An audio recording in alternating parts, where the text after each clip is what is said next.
കൊടൈക്കനാലിൽ നിന്ന് പളനി വഴി പാലക്കാട്ടേക്കുള്ളൊരു യാത്ര ഗംഭീര അനുഭവമാണ് കേട്ടോ. ചെറിയൊരു ചുരപാതയാണ്. ഇതിലൂടെ നേരെ താഴെ ഇറങ്ങുന്നത് പളനിയിലേക്കാണ്. വളരെ ചെറിയ റോഡാണ്. രണ്ട് വണ്ടികൾക്ക് കഷ്ടിച്ച് പോകാനേ പറ്റത്തുള്ളൂ. അപ്പോൾ അങ്ങനെയുള്ള ചെറിയ പാതയിലൂടെയാണ് നമ്മൾ നേരെ ഇറങ്ങിപ്പോകുന്നത്. രാവിലെയാണ് നമ്മൾ യാത്ര ചെയ്യുന്നത് കേട്ടോ. വളരെ മനോഹരമായൊരു യാത്രയാണ്. അതിരാവിലത്തെ യാത്രയായതുകൊണ്ട് വലിയ തിരക്കൊന്നുമില്ല. പക്ഷെ മനോഹരമായൊരു യാത്ര. ഈ വരുന്ന വണ്ടികളധികവും കോഴിക്കോട് നിന്നും പാലക്കാട് നിന്നൊക്കെ വരുന്നതാണ് കേട്ടോ. അങ്ങനെ നമ്മൾ ചുരം ഇറങ്ങി നേരെ താഴേക്ക് പൊയ്ക്കൊണ്ടിരിക്കുകയാണ്. ഇതുവഴി ഞാൻ ആദ്യമായിട്ടാണ് കേട്ടോ പാലക്കാടേക്ക് പോകുന്നത്. അതുപോലെ എടുത്തു പറയണമെന്നാണ് തമിഴ്നാട്ടിൻ്റെ ഈ ഗ്രാമീണ ഭംഗി. അത് എത്ര കണ്ടാലും മതി വരത്തില്ല. ഈ പോകുന്ന വഴിയിൽ ഒരുപാട് തോട്ടങ്ങളൊക്കെ ഉണ്ട് കേട്ടോ. ആ തോട്ടങ്ങളൊക്കെ കണ്ടിട്ട് നമ്മളിങ്ങനെ പോവാണ്. രാവിലെ ഒരു 8 മണിയായപ്പോൾ തന്നെ നല്ല വിശപ്പായി. അപ്പോൾ ഇനി കാണുന്ന ഏതെങ്കിലും നല്ലൊരു റെസ്റ്റോറൻറ്റിൽ കയറണം, ഭക്ഷണം കഴിക്കണം. അങ്ങനെ നമ്മൾ കുറച്ച് നേരം ഇങ്ങോട്ട് വന്നപ്പം ഇവിടെ ഒരു ചെറിയ ടൗൺ കണ്ടട്ടാ. ഇവിടെ നിന്ന് 7 കിലോമീറ്ററാണ് പളനിയിലേക്കുള്ളത്.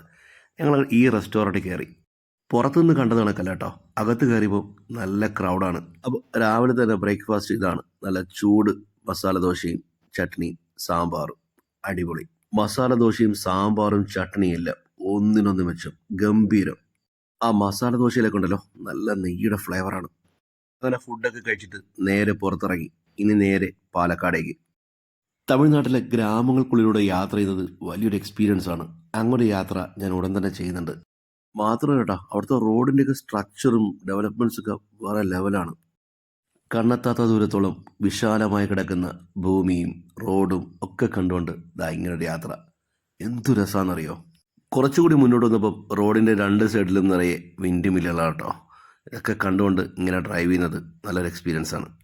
ഇവിടെ നിന്ന് നേരെ പാലക്കാട് വഴി കോഴിക്കോട്ടേക്കാണ് ഞാൻ പോകുന്നത്.